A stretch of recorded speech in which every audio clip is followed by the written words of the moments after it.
everyone, welcome to my channel Tansuman Classes. So class 7, today we read chapter number 11 in your history book, and the name of the chapter is Political Formation in the 18th Century. यानी जो political formation हुआ था 18th century में, आज हम इस chapter में उन्हीं सब के बारे में डिटेल से रीड करने वाले हैं। जैसा कि आप सबको मालूम है कि जो मुगल पीरियड है ना, सबसे पहले बाबर आए, Humayun, then after Akbar, Jahangir, Shahjahan and last one of the most जो कि औरंगजेब थे।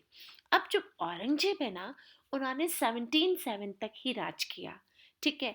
देन आफ्टर क्या हुआ, लेटर मुगल अगर डिक्लाइन हुए ना, तो उसमें था कि Mughal empire decline rapidly after the death of Aurangzeb in 1707 CE.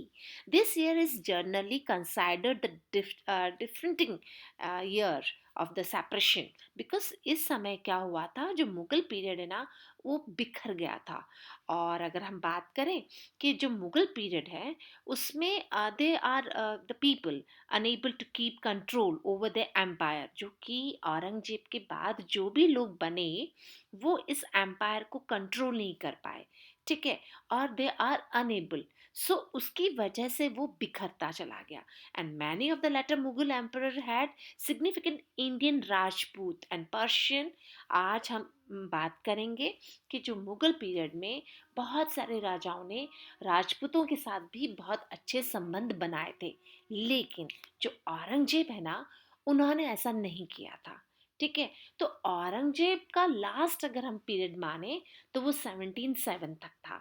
तो 1707 तक औरंगजेब रहे, लेकिन उसके बाद में क्या चेंजेस आए, आज हम उन्हीं सब के बारे में इस चैप्टर में रीड करने वाले हैं।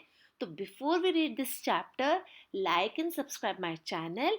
और आई होप आप सबने सब्सक्राइब तो कर ही दिया होगा, फिर भी जिन्होंने नहीं किया प्लीज सब्सक्राइब द चैनल। अब मैं आपको बताऊं कि who were the later Mughals. यहाँ पे आपको देखिए ये लिखा हुआ है कि Aurangzeb died in 1707 and his successor were known as the later Mughals. यानी जो औरंगजेब है उनकी मृत्यु 1707 में हो गई थी, यानी 1707 में हो गई थी। अब उनके बाद में लैटर जो मुगल्स पीरियड था उसके बाद में क्या हुआ, देखिए सबसे पहले जो थे बहादुर शाह आए, फिर जहांगीर शाह आए, फर्रुख शायर आए, सैयद ब्रदर्स आए, मोहम्मद शाह आए, और फिर उसके बाद हैदराबाद, बंगाल, अवध और मैसूर। यानी इन सब के बारे में आज हम इस चैप्टर में रीड करेंगे। तो लेटर मुगल्स में अगर हम बात करें तो बहादुर शाह जो फर्स्ट है ना, इनका रूल जो था, देन आफ्टर औरंगजेब ये बने थे। ठीक है। बहादुर शाह प्रथम जो है, फर्स्ट जो है, और ये बने थे 1707 टू 1712। अब मैं आपको बताऊं, औरंगजेब जितने स्ट्रॉन्ग और पावरफुल थे ना, बहादुर शाह फर्स्ट उतने नहीं थे। अगर मुगल पीरियड की बात करें जो कि स्ट्रांग हुआ करते थे, तो हम सिर्फ जहांगीर तक ही इसको पढ़ते हैं। And it try to win over the Rajputs, the Marathas and Sikhs. अगर हम बात करें तो इन्होंने राजपूतों को, मराठाओं को और सिखों को पराजित कर रखा था, अपने साथ मिला के रखा हुआ था। He was succeed by the Jahangir Shah who ruled for a few months only, जिन्होंने कि कुछ ही समय के लिए इन्होंने शासन किया। He was a puppet. Puppet का मतलब है कठपुतली, in the hands of Zulfikar Khan, a powerful noble. ठीक है। तो यानी जुल्फिकार के हाथों ये एक कठपुतली बने हुए थे। ठीक है। सो द नेक्स्ट रूलर की अगर हम बात करें, इनके बाद जो थे तो वो थे फर्रुख शायर। और फर्रुख शायर की बात करें, he was a ruler only in name. ये सिर्फ और सिर्फ नाम के ही रूलर हुआ करते थे। He was controlled by the Syed brothers. ये सैयद ब्रदर्स के हाथों कंट्रोल थे। और सैयद ब्रदर्स जो कि अब्दुल्ला खान बहरान और हुसैन अली खान बहरान थे। they choose they choose who was the made king. They were known as a kingmaker. ये जो दोनों भाई हैं, इनके हाथों फर्रुख शायर जो थे वो सिर्फ एक नाम मात्र के रूलर हुआ करते थे।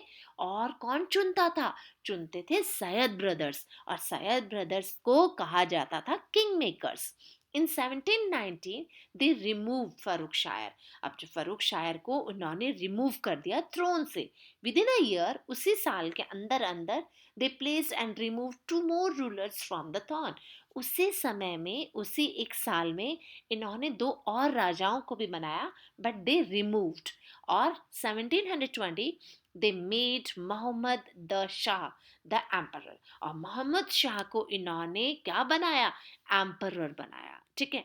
अब Mahmud Shah stripped a Sayyid brothers of their power. लेकिन महमूद शाह जो है ना, वो बच कुछ के अपनी खुद के हाथ में इन्होंने पावर ले ली। Stripe the Syed brothers. ठीक है। और however did not try to strengthen the empire. Powerful governors established an independent kingdoms in different areas। और उसी समय जो पावर हुआ करती थी ना गवर्नर के पास में, तो अब क्या किया, आसपास जो भी पावरफुल गवर्नर थे ना, उन्होंने भी अपने हाथों में कुछ रूल करने शुरू कर दिए। When his rule ended in 1748, the Mughal Empire exists only in name। और अब क्या हुआ, अब जैसे ही 1748 में जब रूलर एंडेड हुआ, मुगल जो पीरियड था वो सिर्फ और सिर्फ एक नाम मात्र का रह गया था। अब इन्वेंशन जो हुए थे, तो first the invention of the Nadir Shah. हम बात कर रहे हैं नादिर शाह की, जो 1739 एंड द अहमद शाह अब्दाली 1761 सुक द एम्पायर। कौन सा? मुगल एम्पायर को अपने हाथों में ले लिया था। They already tottering empire was and the verge of collapse. और इस समय जो एम्पायर था ना, वो लगभग सारा खत्म हो चुका था, वो टुकड़ों में बंट चुका था, बिखर चुका था वो। तो Nadir Shah took away the famous Kohinoor. और इसी चीज का फायदा उठाया नादिर शाह ने। और नादिर शाह क्या लेके गए? Nadir Shah took away the famous Kohinoor diamond and the peacock throne of Shah Jahan. आपको यहाँ पे एक क्वेश्चन पूछा जा सकता है कि नादिर शाह अपने साथ क्या लेके गए? तो नादिर शाह कोहिनूर डायमंड था ना वो, और साथ साथ वो पिकॉक थॉर्न जो कि शाहजहां का था, उसको भी ले लिया उन्होंने। अब इंडिपेंडेंट किंगडम्स की अगर हम बात करें, देखिए जब कोई राजा बहुत शक्तिशाली होता है ना, तो उसे कोई आसपास के लोग जीतने की हिम्मत भी नहीं करते। लेकिन जब वही राजा, वही एम्परर, वही रूलर जब वीक हो जाता है, तो जो आसपास के गवर्नर होते हैं, है ना, जो लैंडलॉर्ड्स होते हैं, उनको क्या होता है, थोड़ा सा मौका मिल जाता है, और फिर वो फ्रीली वहां पे अपना काम शुरू कर देते हैं। तो इसी चीज का फायदा उठाया on the reins of the Mughal empire. जैसे ही मुगल एम्पायर क्या हुआ, कमजोर हुआ, दोस मैनी लेजेंड किंगडम्स। अब जो रीजनल किंगडम्स है ना, आसपास के रीजनल किंगडम्स यानी क्षेत्रीय, जो पर्टिकुलर एरिया के आसपास जो किंगडम्स होते हैं ना, दे अरोज मैनी, और बहुत सारे खड़े हो गए। Some of these kingdoms were former Mughal provinces that we carved over out by the governor serving the Mughal rulers. और उसी समय में जो मुगल काल में जो कुछ गवर्नर हुआ करते थे, अब क्या किया उन गवर्नर्स ने? उन गवर्नर्स ने वो जो प्रोविजंस उनके पास थे ना, जो कुछ उनके पास में जगह थी, है ना, अब उन्होंने क्या किया, वो उस क्षेत्रों के इंडिपेंडेंट वहां के राजा बन के बैठ गए, और सारा इंडिपेंडेंट अपने हाथ में ले लिया। अब अपने हाथ में क्या लिया? देखिए हम बात करते हैं मुगल पीरियड की बात की, तो लैटर मुगल पीरियड हम बात करें, तो अवध, बंगाल एंड हैदराबाद इंडिपेंडेंट हो गए थे, बहुत बड़े हुआ करते थे, और इनके पास ताकत बहुत ज्यादा थी। तो उस समय के जो गवर्नर हुआ करते थे ना, इन्होंने अपने हाथों में ले लिया। तो हम सबसे पहले रीड करेंगे अवध के बारे में। और अवध बहुत इंपॉर्टेंट है, क्योंकि अवध जो है ना, इन 1722 मोहम्मद शाह अपॉइंटेड शहादत खान गवर्नर ऑफ अवध। यानी मोहम्मद शाह ने अपॉइंट किया था किसको? शहादत खान को गवर्नर अवध का। और zamindars of Awadh often refuse to pay taxes on the time. At that time जो जमींदार हुआ करते थे ना, वो अवध के रिफ्यूज कर देते, मना कर देते थे टैक्सेस देने के लिए। तो शहादत खान ने क्या किया, कुछ रिलीबियंस जो थे वहाँ पे, जमींदार्स जो थे, है ना, उनको रिफॉर्म्ड किया और रेवेन्यू सिस्टम चालू करा। Revenue, he held the combined officers of the सूबेदार। सूबेदार क्या होता था? पॉलिटिकल हेड हुआ करता था। राजनीतिक जो प्रमुख व्यक्ति होता है ना, दैट इज कॉल्ड द सूबेदार। और अगर मिलिट्री हेड होता था तो उसे बोला जाता था फौजदार। और साथ ही साथ में रेवेन्यू हेड जो होता था उसको हम दीवान के नाम से जानते हैं, है ना। It is very important. यानी ये तीनों जो हैं ये वहाँ के आसपास के सारे सिस्टम को संभालते थे। मिलिट्री हेड है वो फौजदार है, जो रेवेन्यू हेड है वो दीवान है, और जो पॉलिटिकल हेड है वो सूबेदार है। तो सफदर जंग ने क्या किया? He was succeed in 1739 by the Safdar जंग। और इसी समय में शहादत खान ने इन सबको नीचे बैठा दिया और सफदर जंग पर जीत हासिल कर ली। तो शहादत Khan and his successor virtually ruled Awadh. और अब शहादत खान अवध में इंडिपेंडेंट रूलर बन गए थे। And they provide good administration to the people. और वहाँ के लोगों को बहुत अच्छा प्रशासन, एडमिनिस्ट्रेशन मीन्स प्रशासन दिया। और लखनऊ है देयर कैपिटल। और अपना कैपिटल क्या बनाया इन्होंने? उन्होंने लखनऊ को अपना कैपिटल बनाया। And it was a major centre of art and culture. उस समय में लखनऊ जो था वो मेजर आर्ट एंड साथ ही साथ कल्चर का सेंटर हुआ करता था। अब हम बात करते हैं, जैसा कि हमने बताया कि मुगल्स के बाद लैटर मुगल्स अवध, बंगाल और हैदराबाद बहुत ज़्यादा स्ट्रॉन्ग थे। ये इंडिपेंडेंट हो गए और लार्जर प्रोविंसेस से ये। तो उसकी वजह से अवध हमने रीड किया। अब हम बात करते हैं बंगाल की। तो Murshid Quli Khan was a governor of Bengal. उस समय में मुर्शिद कुली खान कहाँ के गवर्नर थे? वो थे बंगाल के गवर्नर अंडर द मुगल्स। यानी मुगल्स के अंडर में वो हुआ करते थे गवर्नर, और वो भी बंगाल के। So taking advantages of a weak center, he seized power and began to rule independently. अब उन्होंने कहा कि उन्होंने वो पावर जो थी ना उसको सीज्ड कर दिया, और अब वो इंडिपेंडेंट एक वहाँ के रूलर बन गए। यानी he made Murshidabad his capital. और उन्होंने मुर्शिदाबाद को अपना कैपिटल बनाया। साथ ही साथ 1727 he was succeed by the Surajuddin who ruled till 1739. After him, Alwardi Khan and Sirajuddaulah became ruler of Bengal. और जैसे ही 1727 में जब सिराजुद्दीन जो कि इन्होंने रूल किया 1739 तक, और 1739 सिराजुद्दीन के बाद में Alivardi Khan, and then after Siraj-ud-Daulah ने कहाँ पे? बंगाल में रूल किया। And the rulers of Bengal improve the administration and encourage agriculture, industry and trade. और बंगाल के ये जो नवाब हैं इन्होंने क्या किया? इन्होंने वहाँ के एडमिनिस्ट्रेशन को बहुत अच्छे से संभाला, इन्होंने एग्रीकल्चर को इंकरेज किया, इंडस्ट्रीज डेवलप करी, और साथ ही साथ में इन्होंने ट्रेड को भी बहुत ज़्यादा डेवलप कर लिया था। Loans were given to the poor peasants। और साथ ही साथ उनको लोन भी दिया जाता था जो गरीब किसान होते थे। But strict control was maintained over the collection of custom duties। लेकिन जो कस्टम ड्यूटीज होती थी ना उन पे बहुत ज़्यादा कंट्रोल करा हुआ था। यानी जो भी ट्रेड हुआ करता था ना उस पे कुछ कस्टम ड्यूटीज लगती थी, तो उनका कलेक्शन बड़ा स्ट्रिक्टली हुआ करता था। In the 18th century Bengal became one of the most precious region of India. आपको पता है बंगाल जो है ना वो बहुत ज़्यादा वेल डेवलप्ड एरिया था, because it is the prosperity that attract the English to.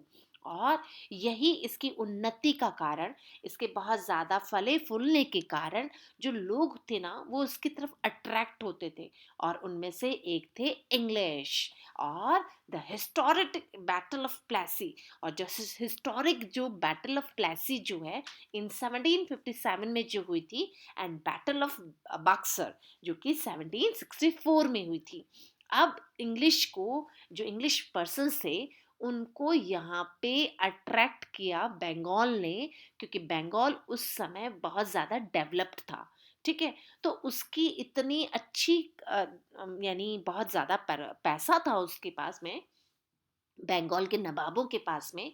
तो वहाँ इंग्लिश जो लोग थे ना, वो उनको देख के बहुत ज़्यादा अट्रैक्ट हुए, और इसी का कारण था बैटल ऑफ प्लेसी और बैटल ऑफ बक्सर। अब हम बात करते हैं हैदराबाद की। तो हैदराबाद के पास भी बहुत पावरफुल नोबल थे, लेकिन Chin Quli Khan was a powerful noble in the court of the Farrukh Siyar and Mohammad Shah और फर्रुख शायर के समय में जो चिन कुली खान जो है, वो एक पावरफुल नोबल हुआ करते थे। But he was awarded a title of निजाम उल मुल्क असफ जहां was given the responsibility of governing Deccan province. और दक्कन के जो प्रोविंस हैं, वो इनको रिवॉर्ड अवॉर्डेड दिए गए थे, और निजाम उल मुल्क इनको एक नाम दिया गया था। ठीक है, एक टाइटल दिया गया था। ही craved out of the state of Hyderabad, which is ruled as the independent ruler, appointed mansabdars and granted them jagir. और उस समय जो मनसबदार होते थे ना, उनको जागीरें दी जाती थी without the permission of Mughal period. अब आप यहाँ देखिए, अगर मुगल किंग को नहीं पता है और इन्होंने क्या किया, जागीरें बांटनी शुरू कर दी। So the Mohammad Shah was powerless to stop him. अब मोहम्मद शाह जो थे ना, जो मुगल थे, उन वो थोड़ा स्टॉप हो गए थे, क्योंकि उनकी पावर तो थोड़ी कम हो गई थी। So he had to agree to all his decision, and the successor of Nizam ul Mulk was known as the Nizams. और निजाम उल मुल्क को ही हम निजाम्स के नाम से जानते हैं। ठीक उसी समय में जो राजपूत है ना, they are the most of the Rajput king since reign of Akbar. Akbar के समय में राजपूत रूलर्स के पास में बहुत ज़्यादा पावर थी। He had been allies to the Mughals, और इन्होंने इसी चीज़ का फ़ायदा भी उठाया था। उन्हें कुछ सहूलियतें भी थी, और उन्होंने अलाइसेस भी किए थे, यानी कुछ संधियां भी करी थी और समझौते भी करे थे कुछ। So during the region of Aurangzeb, however they revolted, but Aurangzeb के समय में रिवॉल्ट होने शुरू कर दिए थे। देखिए, अकबर जो है ना, इन्होंने बहुत अच्छी नीति अपनाई थी। राजपूत प्रिंसेस से इन्होंने शादी भी करी थी। दीन इलाही भी इन्होंने शुरू करा था अकबर ने, और साथ ही साथ में ये सभी धर्मों को बराबर मानते थे। लेकिन आफ्टर द अकबर, है ना, ऐसा नहीं हुआ। औरंगजेब जो है ना, वो थोड़े से कट्टर हुआ करते थे। तो उन्होंने क्या किया, ये सब कुछ बंद कर दिया। अब जो राजपूत रूलर्स हैं, वो 18th century most of the Rajput state had been became independent. यानी 18th सेंचुरी में जो राजपूत स्टेट्स है ना, वो इंडिपेंडेंट हो गए।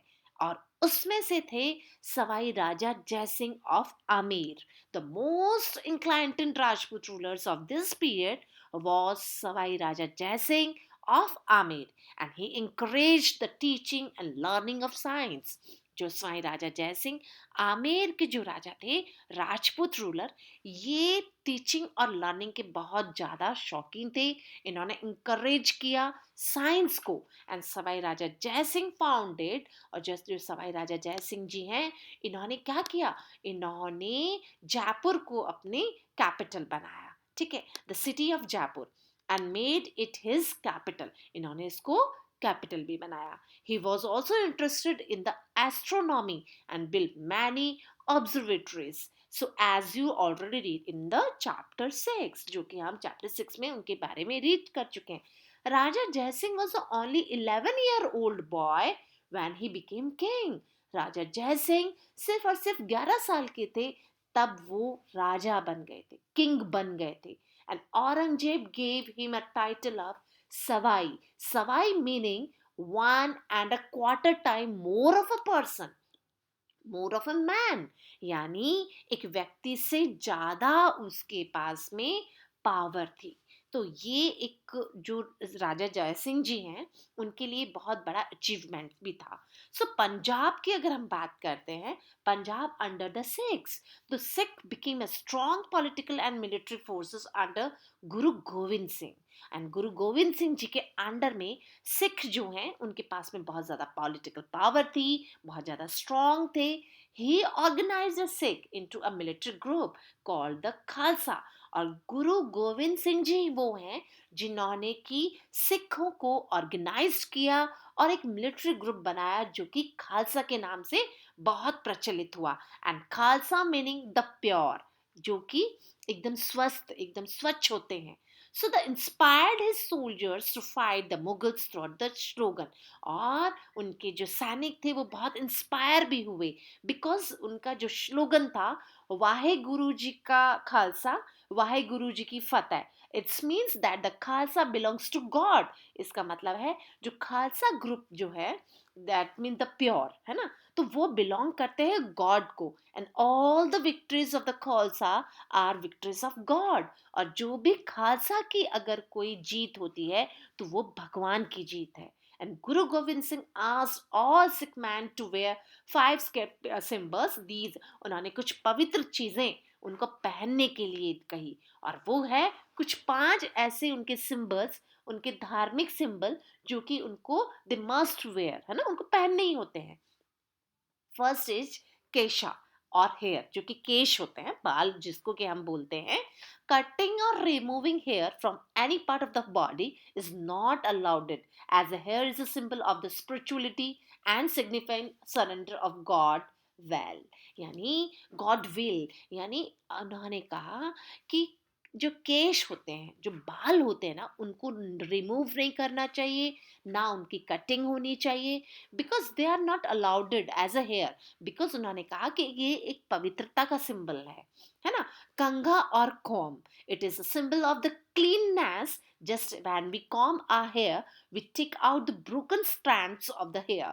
Similarly we should comb out of the bad thoughts from our mind. जैसे कि हम कंघा करते हैं ना, कॉम करते हैं ना अपने हेयर में, so it is a symbol of cleanliness. हमारे बाल एकदम सही हो जाते हैं ना, अच्छे दिखने लग जाते हैं जब हम कंघी से अपने बालों को करते हैं, कॉम्ब करते हैं. इट मीन्स हमारे जो टूटे हुए बाल होते हैं, हमारी जो नेगेटिव एनर्जी होती है ना वो बाहर निकल जाती है. ठीक उसी तरीके से we should come out of the bad thoughts. इसी तरीके से उन्होंने कहा सिमिलरली हमारे जो गंदे थॉट्स होते हैं ना माइंड में वो सब रिमूव हो जाते हैं. कड़ा और ब्रासलेट, जो कड़ा होता है it acts as a reminder to stop a person when he raise hand to do anything wrong. जो कड़ा वो धारण करते हैं, जो सिख कड़ा पहनते हैं, वो एक रिमाइंड कराता है उनको कि आपको हमेशा अच्छाई का साथ देना है ना, और आपको कुछ गलत ऐसा नहीं करना है अपने हाथों से. दैट मीन्स वो कड़े को धारण करते हैं. कच्छा और underwear, it is a symbol of high moral character.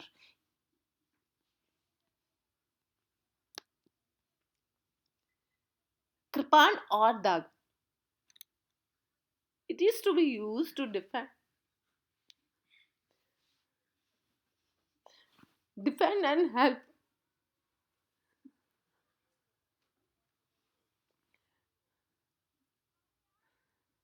Defend and helpless to upload the truth.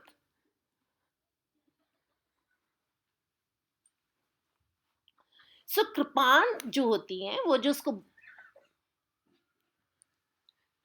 कृपाण को जब वो पहनते हैं है ना, it is use to defend the helpless. यानी आप किसी हेल्पलेस की उस कृपाण से हेल्प करेंगे और आप हमेशा सच्चाई का साथ देंगे. Upload the truth.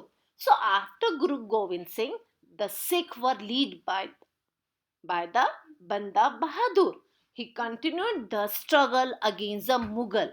So he continued उन्होंने हमेशा जो गुरु गोविंद सिंह हैं, जो सिखों के जो गुरु हैं है ना, उनके बाद सिखों को लीड किया बंदे बहादुर ने. And he continued the struggle against the Mughal. और उन्होंने मुगलों के अगेंस्ट हमेशा ही स्ट्रगल करते रहे in the second half of the 18th century. और अगर हम सेकेंड सेंचुरी जो बात करें अगर 18वीं शताब्दी के बाद की, तो उसके बाद भी उनका वो लगातार चलता रहा. So the Sikh formed 12 political group called micelles. और इसी तरीके से उन्होंने 12 पॉलिटिकल ग्रुप ज्वाइन करे.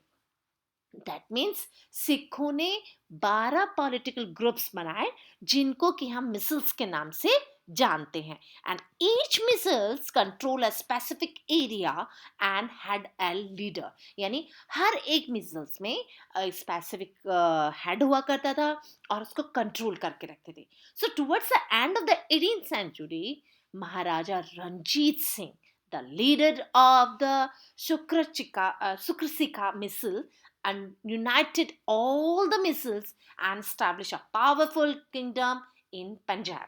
और महाराजा जो रंजीत सिंह है वो लीडर बन के सामने आए और उन्होंने उन सभी मिसल्स को एक साथ कंबाइंड किया, यूनाइटेड किया और एक पावरफुल किंगडम बनाया, और वो पावरफुल किंगडम इन पंजाब में स्टैब्लिश किया। Look at the picture side में, आप देखिए महाराजा रंजीत सिंह एंड टीपू सुल्तान। अब टीपू सुल्तान जो है ना वो थे मैसूर के, और मैसूर जो है वो second half the 18th century में बहुत ज्यादा पावरफुल हुआ करता था। And you will be surprise to know that Tipu Sultan के पास में नेवी भी थी। इट मीन्स मॉडर्न नेवी भी इन्होंने बिल्ड कर ली थी। चलिए शुरू करते हैं इस टॉपिक के बारे में, भी आपको बताते हैं कि second half of the 18th century में हैदर अली और उनके बेटे जो हैं Tipu Sultan made Mysore very powerful, यानी मैसूर को बहुत ज्यादा स्ट्रांग बना लिया था। किसने बना लिया था? हैदर अली और टीपू सुल्तान ने। So Tipu was known as the tiger of Mysore, और टीपू सुल्तान जो है ना उनको हम टाइगर ऑफ मैसूर भी बोलते हैं।